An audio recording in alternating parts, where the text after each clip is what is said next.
Bonjour, aujourd'hui je vous présente le jeu Maracaibo, un jeu de stratégie à partir de 14 ans pour 1 à 4 joueurs et une durée de partie d'environ 30 minutes par joueur. Dans Maracaibo, vous incarnez des navigateurs qui voyagent dans les Caraïbes du XVIIe siècle et tentez d'accroître votre influence auprès de différentes nations que sont l'Angleterre, l'Espagne et la France.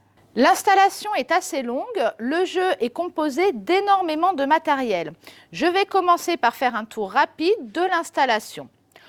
En haut à gauche du plateau, on trouve deux emplacements où l'on pose des tuiles de combat qui sont reconnaissables avec leur dos, qui ont les emblèmes des trois nations.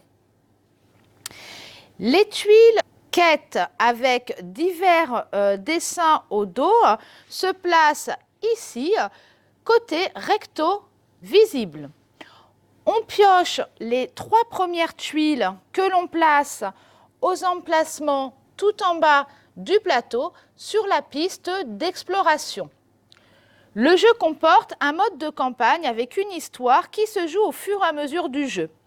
En jouant le mode campagne, il faut placer 4 tuiles histoire qui se trouvent derrière les tuiles de quête qu'on ne voit pas là, qui se trouvent ici.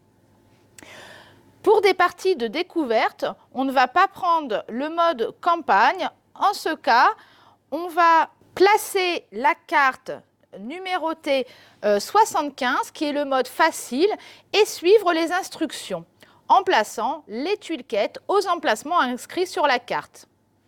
Donc ici, pour la première manche, on nous dit de placer une tuile quête à l'emplacement numéro 15 que j'ai pioché ici et que j'ai mis là, à l'emplacement numéro 15. On va ensuite poser les tuiles ville. À 2 joueurs, on va placer la tuile Maracaibo sur son emplacement.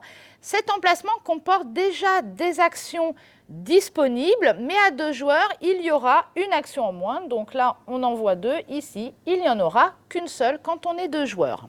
Puis, on récupère les tuiles villes restantes comportant au dos le nombre de joueurs qui est inscrit. Donc, vous avez des numéros 1 à 2 joueurs, 1 à 4 joueurs, 1 à 3 joueurs, 2 à 3 joueurs, 4 joueurs. Donc, si vous jouez à 2 joueurs, tout ce qui est au-delà de 2 joueurs, vous les rangez dans la boîte, vous n'en aurez pas besoin. Ensuite, avec celles qui restent, vous allez prendre celles où il y a le petit symbole du gouvernail et les placer au hasard sur les rectangles en fait, qui représentent les villes. Il y en a 2 comme ça. Et ensuite, vous en prenez 2 autres au hasard que vous placez aux emplacements restants.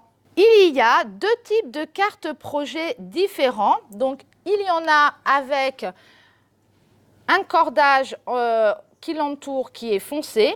Et il y en a d'autres, comme ça, qui ont un cordage clair.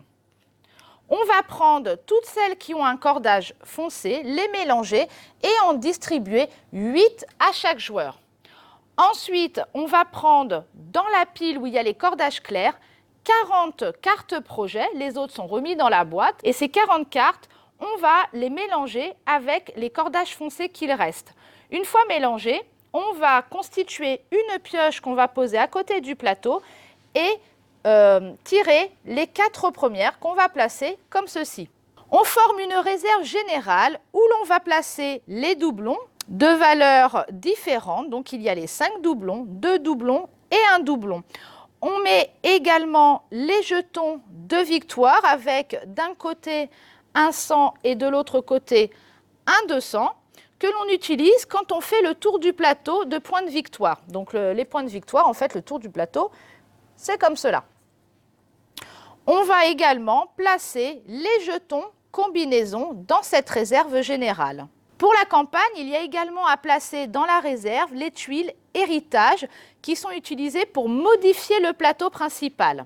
4 cartes prestige avec un dos gris sont prises au hasard, donc c'est celle-ci, dans la boîte de jeu et on va les placer à cet endroit du plateau et on va retourner la première et ça va marquer les manches puisqu'en fait là on va jouer la première manche.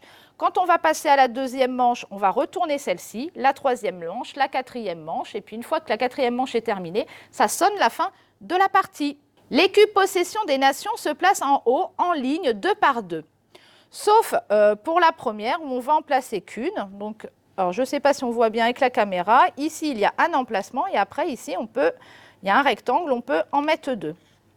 Donc, les cubes bleus représentent la nation de l'Angleterre, ensuite l'Espagne et ici la France.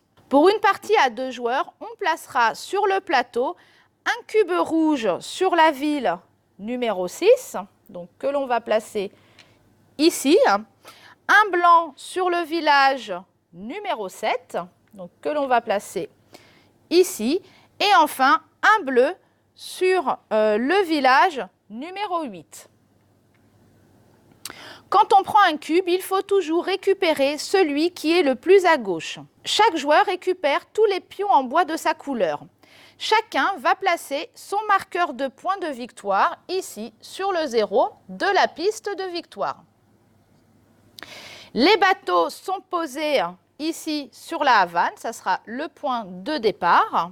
Les pions explorateurs sont placés ici au premier emplacement donc de la piste explorateur. Donc on verra qu'il y a des explorateurs qui peuvent se déplacer dans ces zones-là, en plus de sa navigation dans les Caraïbes avec son bateau.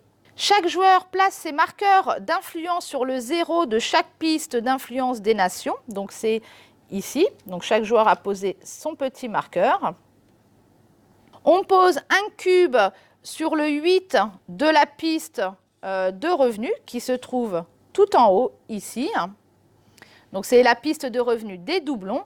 Et sur la case ici 0 de la piste revenus des points de victoire. Chaque joueur va recevoir un plateau individuel qui représente son navire. On place le dernier cube qu'il nous reste sur le 1 de la piste de combat et 2 jetons marrons par emplacement jaune qui se trouvent sur son navire. On place 2 espions sur son bateau, les autres restent dans une réserve. On va récupérer chaque joueur 2 cartes carrière avec au dos un mât. Chacun va pouvoir récupérer une aide de jeu qui va lui indiquer ce qu'il peut faire lors de son déroulement de tour. Avant de démarrer, le premier joueur va récupérer 8 doublons. Donc ici, ça sera le joueur jaune, il a récupéré 8 doublons. Le second, 9. Et ensuite, le troisième joueur récupérera 10 doublons et le quatrième, 11 doublons. Sur les 8 cartes projets qui ont été reçues, les joueurs vont en défausser 3, en placer une sur un emplacement de sa zone de planification et en garder 4 en main. Les cartes projets s'achètent avec des doublons, donc que l'on voit ici en haut. Elles apportent des denrées que l'on peut livrer, donc on les voit là, que l'on peut livrer dans les villes, mais également apporter des nouvelles actions ou permettre de gagner doublons ou points de victoire. Sur les 2 cartes carrière qui ont été reçues, les joueurs n'en gardent qu'une seule, la seconde est défaussée. Donc admettons que ce joueur défausse cette carte-là et veut conserver celle-ci avec lui. Il la pose devant lui. Ces cartes permettent de gagner doublons ou points de victoire en remplissant les objectifs et du coup en permettant de récupérer également des petits espions puisqu'on va placer un espion ici à chaque quête qu'on ne pourra déverrouiller, qu'on ne pourra récupérer qu'une fois qu'on aura rempli la quête. Nous allons pouvoir commencer la partie. Les joueurs vont se déplacer d'escale en escale dans les villes, celles marquées par les tuiles, donc là il n'y a pas de tuiles, mais c'est une ville, ou dans les villages, les autres emplacements pour y accomplir différentes actions. À son tour de jeu, le joueur peut se déplacer de 1 à 7 emplacements. Notre premier joueur va se déplacer à Santiago, ici, il va s'arrêter. Dans les villes, on peut livrer de la marchandise. Donc la marchandise, c'est celle qui se trouve ici. En général, dans les autres villes, on peut voir qu'il n'y a la possibilité que de livrer qu'une seule marchandise. Ici, à Santiago, il y a 4 emplacements. Donc c'est-à-dire que pour les autres, le premier joueur qui arrive livre la marchandise. Un autre joueur ne pourra plus livrer de marchandise. Ici, à Santiago, jusqu'à 4 joueurs peuvent en livrer. Donc pour cela, le joueur doit vérifier si l'une de ces cartes projet se trouve la marchandise demandée. Donc il va regarder ces cartes projet. Ici, effectivement, il a la possibilité de livrer cette marchandise. Elle se trouve dans son navire. En ce cas, il va la défausser. Donc elle va retourner à côté ici de la pioche. Il garde ses cartes. Et il va récupérer un des petits jetons marron qui se trouve sur son navire et le placer sur l'emplacement d'une marchandise. Les livraisons sont très utiles car elles permettent de se débarrasser de ses pions sur son navire. Quand les 2 jetons d'un emplacement sont retirés, on gagne soit une action supplémentaire, un bonus, de l'argent ou des points de victoire. Sur la ville, il y a une autre action ici. On peut faire les 2 ou seulement une. Donc je pourrais très bien juste livrer, ne pas faire celle-ci, ou alors ne pas livrer et passer directement à l'action suivante. Ici, on nous propose de récupérer un espion de sa réserve. Donc il va le faire, il va récupérer un espion de sa réserve, ça lui en fait un en plus. Et il peut également jouer une action village. Donc les actions village, donc, ce sont normalement quand on fait des escales à d'autres endroits. Les actions village de base, quand on commence le jeu, il y en a 3.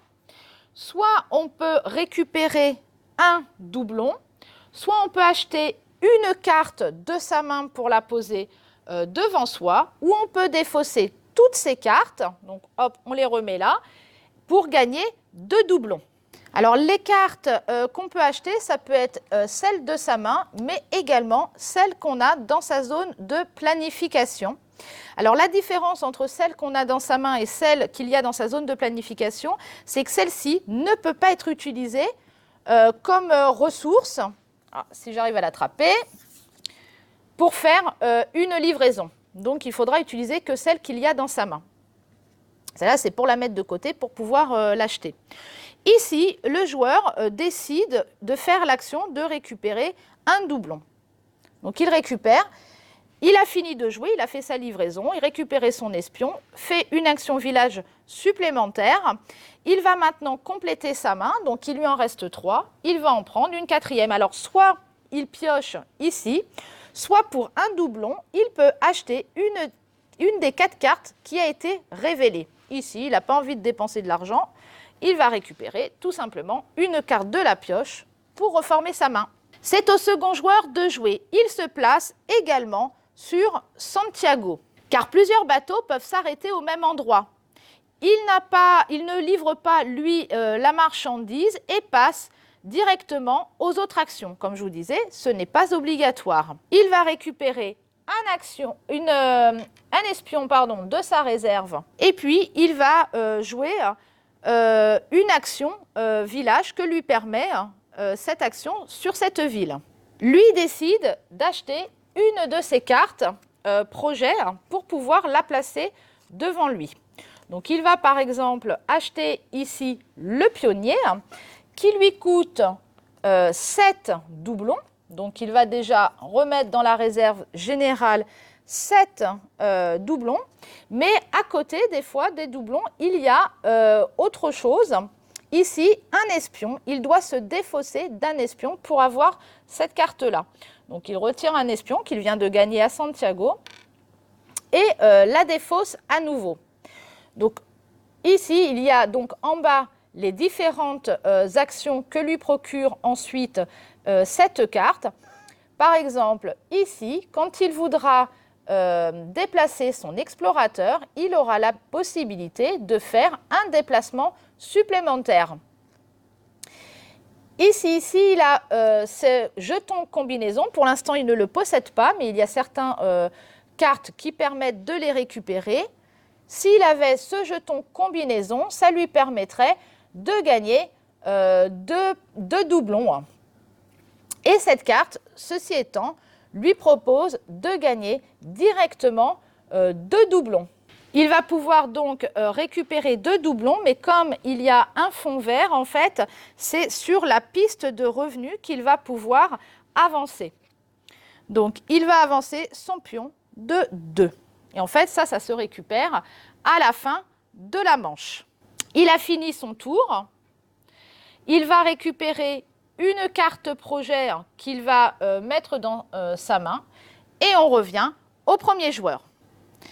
Il décide maintenant de se déplacer à Saint-Domingo, donc sur l'emplacement numéro 5. Donc il est à nouveau dans une ville qui va lui permettre ici de livrer une marchandise. Donc il va regarder dans ses cartes s'il a un maïs. C'est le cas ici. Donc il va défausser cette carte, ce qui lui permet donc de remettre un jeton ici de son navire. Il le place là et du coup, ici, il a retiré 2 pions au même endroit de son navire, ce qui lui débloque une action ou un bonus supplémentaire. En l'occurrence, celui-ci lui permet de passer de 4 cartes à 6 cartes, donc c'est 4 cartes plus 2 cartes dans sa main. Donc maintenant, il en aura 6. Et la deuxième action, ici, lui permet d'avancer son explorateur de 2 cases. Donc l'explorateur, il se trouve ici, il a la possibilité d'avancer de 2 cases maximum, c'est comme il veut. Soit il avance d'une case ou maximum, il avance de ces 2 cases. Ici, il décide donc de se mettre juste sur la première case pour récupérer 3 doublons. Donc il reprend dans la réserve et il les récupère. Il a fini ses actions. Il va maintenant récupérer non pas une carte, mais 3 cartes, puisqu'il a la possibilité d'en avoir 6. On repasse au second joueur, qui lui passe par le haut, car comme vous voyez, on suit les flèches, mais à certains endroits, il y a 2 possibilités. Il va s'arrêter à Puerto Plata, au numéro 4. Il va livrer la marchandise, donc en se défaussant d'une de ses cartes, qu'il va remettre dans la pioche, et libérer un espace de son choix, qu'il va placer ici sur sa livraison. Et ici, au niveau des actions, il y en a 2. La première, avec les sables, lui permet d'avancer son petit jeton d'un point sur sa piste de combat. Donc, il va avancer du coup au numéro 2. Et la deuxième action lui permet de gagner une influence dans la nation de son choix. Donc, il va pouvoir avancer l'un de ses marqueurs, admettons, qui veut gagner de l'influence en France. Et donc, il va avancer son marqueur à cet endroit. Il finit son tour en récupérant une carte pour compléter sa main. On revient à nouveau au premier joueur qui va avancer de 4 cases et arriver sur l'emplacement ici, numéro 9. Ici, ce n'est pas une ville, c'est un village. Le nombre d'actions dans un village varie en fonction de son déplacement. De 1 à 3 cases, on le retrouve ici dans l'aide de jeu. On fait une action. Quand on avance de 4 à 6 cases, on peut faire 2 actions. Et avec 7 déplacements, on peut faire 3 actions. Donc ici, avec 4 déplacements, il peut faire 2 actions. Donc les actions sont celles que je vous ai dites tout à l'heure. Donc pour la première, il va choisir de prendre un doublon, donc qu'il va récupérer. Et pour la seconde, il va regarder ses cartes projet. Donc là, du coup, maintenant, lui en a 6. Et il va pouvoir en acheter une. Il va, par exemple, acheter ici l'aubergiste qui va lui coûter 6 doublons. Et là, on voit l'espion, mais ce n'est pas comme tout à l'heure. On voit ici, avec un petit numéro en bleu, en fait, c'est un emplacement de village avec le 8. En fait, ça va lui permettre de pouvoir placer un espion. Donc, pour 6 pièces déjà, il va acheter cette carte projet. Il va replacer l'argent dans la réserve générale, prendre un de ses espions et le placer dans le village numéro 8. Ici, en bas, on voit qu'en fait, cette case espion en fait, lui permettra, quand il s'arrêtera par la suite dans le village numéro 8, en fait c'est ici, de gagner trois doublons et de gagner 2 points de victoire par nombre d'espions placés dans ce village. Donc il va garder cette carte projet. C'est à nouveau au second joueur de jouer. Il décide de se déplacer jusqu'à Maracaibo. Donc ici, il peut livrer la marchandise. Donc il regarde dans ses cartes s'il la possède, en effet. Donc il va pouvoir se défausser de cette carte et libérer un plot de son navire. Et d'ailleurs, lui aussi, maintenant, il va pouvoir récupérer 6 cartes. Et ici, cette action, c'est une action de combat. Alors, ce qu'il faut comprendre dans Maracaibo, c'est que ce qu'ils appellent combat n'en est pas un en réalité.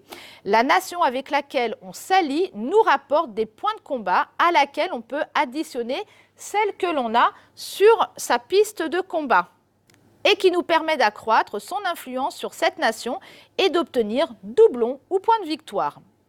Donc, on tire donc une tuile point de combat et on regarde ce qui est proposé. Donc ici, en fait, on a les nations, donc l'Angleterre, l'Espagne et la France. Ici, les points de combat que ça nous rapporte. Sur certaines tuiles, comme ici, en plus, là, ça sera un -2 en doublon si le joueur choisit de s'allier à la nation espagnole. Et ici, on voit également, de temps en temps, ce n'est pas sur toutes les tuiles, ici, un petit malus, enfin malus ou bonus, en fait, ça dépend, pour dire qu'en fait, celui qui a le plus d'influence, le premier qui a le plus d'influence, donc le plus de cubes posés sur le plateau, aura -2 de points de combat.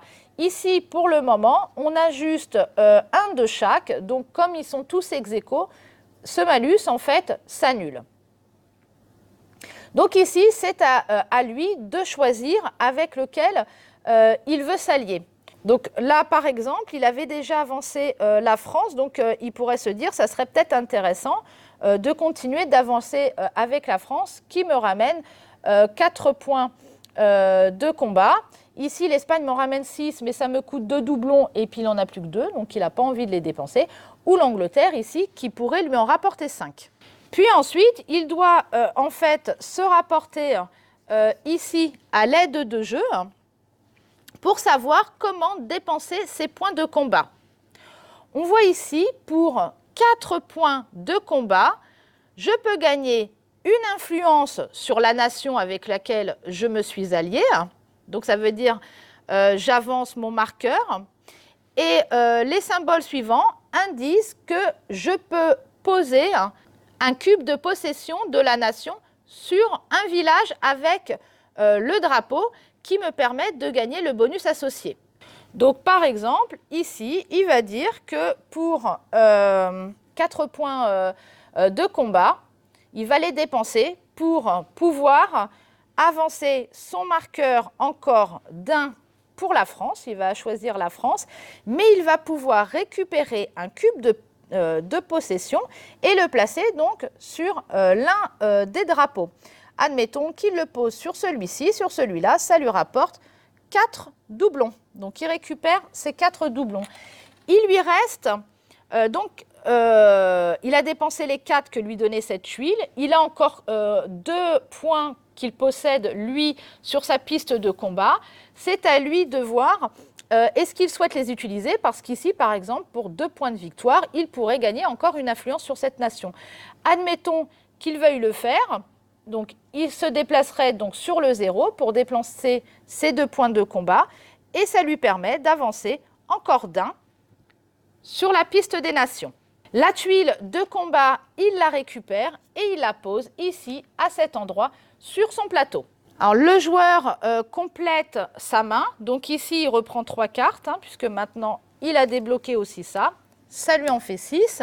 Et on passe au joueur suivant. Il va se déplacer à l'emplacement numéro 15 où se trouve une quête. Alors, celle-ci lui demande s'il a 2 cartes dans ses cartes projet.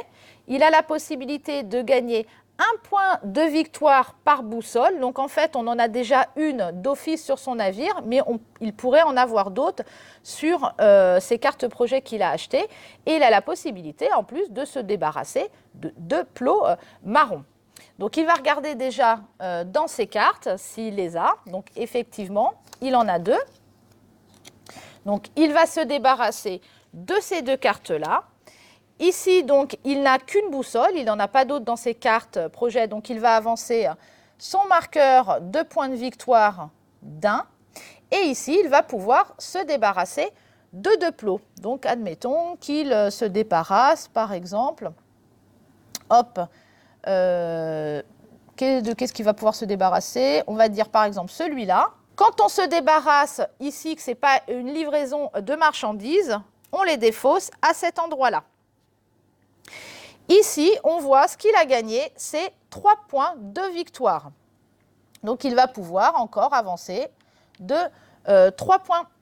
Pour avoir celui d'à côté, on voit qu'en fait, là, il y a 6 points de victoire, mais on voit une petite flèche entre les deux. Il faut d'abord avoir débloqué celui-ci pour pouvoir obtenir les 6 points de victoire. Il va récupérer la quête et la placer ici, à cet endroit-là, de son navire. Et puis quand il en fera d'autres, il les poussera petit à petit. Puis en fait, quand on avance, on voit qu'ici, il y a la possibilité également de récupérer à nouveau des points de victoire. On continue les escales.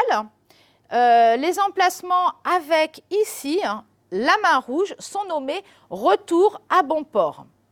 Lors des 3 premières manches, il faut s'arrêter sur le 20 et le 21A. À la dernière manche, on s'arrête à la 20, puis la 21B et la 22. Donc le premier joueur qui y arrive indique aux autres joueurs qu'ils n'ont plus qu'une escale possible. Donc le joueur s'arrêtant, donc hop, admettons que c'était au jaune de rejouer, il s'arrête ici sur le 20. Il peut soit faire un combat ou avancer son explorateur de 2 points. C'est comme il le souhaite. Le second joueur ensuite qui va le rejoindre a exactement la même possibilité que lui de faire un combat ou d'avancer son explorateur de 2. On revient donc au joueur qui est arrivé en premier. Il va passer ici au 21A, récupérer les 3 points de victoire et ça sonne la fin de la manche. C'est le moment du décompte intermédiaire qui est indiqué ici. Donc, chaque joueur, la première, là, peut soit acheter une carte projet, donc de sa main, soit marquer 2 points de victoire. Une fois que cela est fait, qu'ils ont chacun choisi, on reçoit les revenus indiqués sur les pistes de doublons. Donc là, si on s'arrêtait là, le jaune récupérerait 8 doublons et le bleu en récupérerait 10. Et on récupère également les revenus des points de victoire. Donc en fait là, ils n'ont pas avancé, mais s'ils avaient avancé, voilà, ils récupéreraient également les points de victoire qui sont indiqués là et ils avanceraient leur marqueur sur la piste de points de victoire. Ensuite, on va récupérer toutes les livraisons dans les villes, voilà, que l'on va défausser. On va maintenant défausser les cartes qu'il reste, enfin les 4 cartes qu'il restait ici, qu'on pouvait donc acheter, pour en replacer 4 nouvelles. Voilà. On va retourner la carte prestige numéro 2 qui annonce donc la deuxième manche. Ici, c'est pour vérifier les quêtes quand on est en mode campagne. Donc ici, on n'est pas en mode campagne. Par contre, il va falloir vérifier ce qui est indiqué sur la petite carte ici en mode découverte qu'on a mis.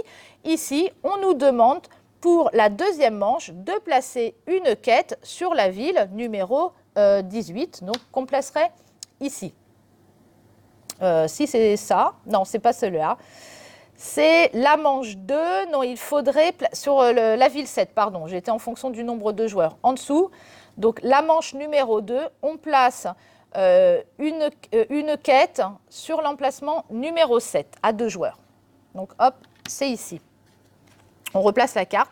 Et enfin, les navires reviennent sur la Havane puisque c'est le point de départ. À la fin de la manche, plutôt que d'acheter une de ces cartes projet, on peut investir donc dans une carte bâtiment. Il faut en payer le coût qui est marqué là. Donc là, les cartes, elles sont assez chères. Et on doit placer, on ne la récupère pas, on place un de ces espions dessus.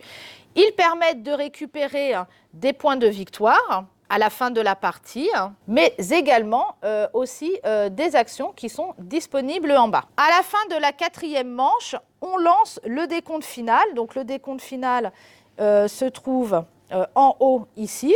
On achète une carte projet où on investit dans une carte prestige où on marque 2 points de victoire. On marque, comme pour les 3 premières manches, les points de victoire de la piste des points de victoire, mais on ne prend pas de doublons. À la place, on regarde où est placé son cube sur la piste de doublons pour marquer des points de victoire. Donc si on a avancé, on voit ici des petits points de victoire. Si je suis là, je pourrais marquer 5 points de victoire. On marque ici tous les points de victoire que l'on a sur nos cartes. Là, on voit par exemple... Ce joueur-là avait acheté cette carte projet et ça lui rapporte des points de victoire. Donc, on les additionne et on avance notre marqueur sur la piste de score. Ensuite, pour chaque nation, on regarde quel est le joueur qui possède le plus d'influence, qui marque 3 points de victoire par nation où il est le plus avancé. Donc là, par exemple, le joueur bleu, c'est lui qui est le plus... Bon, les autres ils sont restés à 0, mais on va essayer un petit peu de déplacer ici. Voilà, admettons.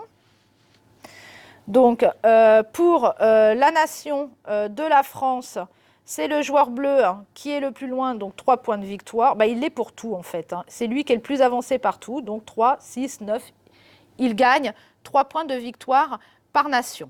Et enfin, on marque des points de victoire selon son rang de noblesse et on utilise un multiplicateur. Alors pour cela, on va vérifier tout d'abord la nation qui possède le plus de cubes sur le plateau. Donc là, il n'y en a que 3, on n'en avait pas remis d'autres, mais on pourrait en rajouter, voilà, pour cet exemple. Voilà. Celle-ci recevra un bonus de 2. Donc ici, celle qui en a le plus, c'est l'Angleterre. Et la suivante de 1, donc la suivante ici, c'est la France. Et ensuite, pour l'Espagne, le 3e, il n'y a aucun bonus. On ajoute à ce bonus le nombre de cases vides de la nation. Et ce total est multiplié par le multiplicateur où se trouve le marqueur du joueur.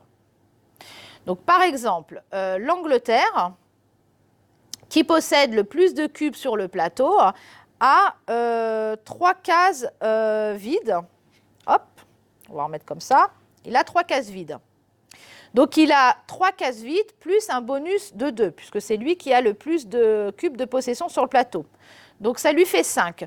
Le joueur qui est placé sur le ruban rouge, donc ici, va multiplier ça par 5. Donc pour le joueur jaune ici, ça lui fera 5 fois 2, il marquera 10 points de victoire.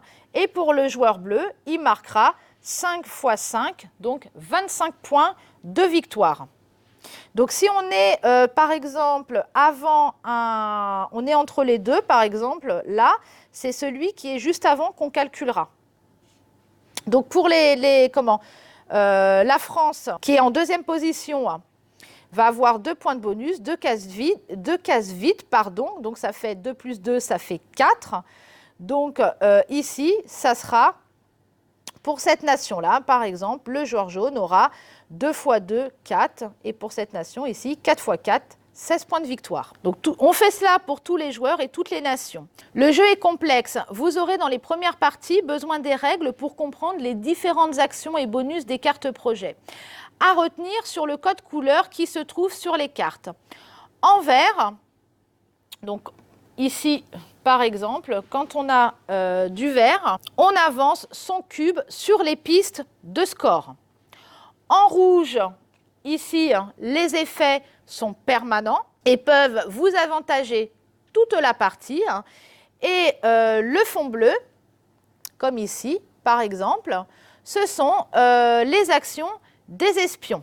Comme je vous l'ai expliqué tout à l'heure, quand votre navire s'arrête à un endroit où vous avez un espion, vous allez pouvoir activer la carte ici de votre espion. Donc là, comme je l'avais dit déjà, récupérer 3 doublons et 2 points de victoire par espion. S'il y a sur un fond beige 2 doublons, c'est que vous récupérez immédiatement les pièces. En fait, sur le fond beige, on récupère immédiatement pour mettre dans sa réserve personnelle. Je n'ai pas non plus trop abordé les cartes combinaisons. Tout à l'heure, j'en ai parlé rapidement. Il y a sur certaines cartes une petite main qui apparaît. Donc, comme on en voit une sur celle-ci, quand on achète cette carte projet, on va récupérer immédiatement le jeton combinaison, donc, et on le garde. On va pouvoir le mettre sur sa carte. Et puis sur d'autres cartes projet, vous retrouvez, comme ici par exemple, la possibilité de récupérer là des points de victoire ou des doublons si l'on possède ce jeton combinaison. Donc là, en fait, il faudrait que ce joueur ait l'encre qui lui permettrait de gagner 2 points de victoire. S'il ne l'a pas au moment où il achète sa carte projet, c'est pas trop grave. S'il la récupère après, il pourra toujours récupérer ses points de victoire. Donc on est bien sur un fond vert, comme je l'ai dit tout à l'heure. Là, c'est pour avancer sur la piste des revenus, doublons, ou la piste des points de victoire. Alors le jeu, il est assez complexe. Sur la boîte de jeu, on vous dit 30 minutes par joueur, mais alors quand vous démarrez, comptez au moins le double. C'est un bon jeu de stratégie. Au départ, vous partez seulement avec 3 actions en ville, mais au fur et à mesure du jeu, vous allez pouvoir débloquer différentes actions sur votre navire ou en achetant des cartes projet, et ça vous permet de faire des sacrés combos. Ne vous laissez pas distancer par vos adversaires, mais n'avancez pas non plus trop vite parce que du coup, vous n'aurez pas le temps de faire évoluer votre jeu. Maracaibo propose aussi un mode solo avec des cartes automa. Personnellement, je ne l'ai pas testé, mais apparemment, il faut quand même avancer assez vite parce que, enfin voilà, faut pas s'arrêter dans toutes les villes parce que sinon on se fait vite distancer par Jeanne, je crois, son nom, le joueur virtuel. Voilà, cette vidéo est assez longue, mais elle est enfin terminée. Je vous donne rendez-vous bientôt avec un nouveau jeu. À bientôt!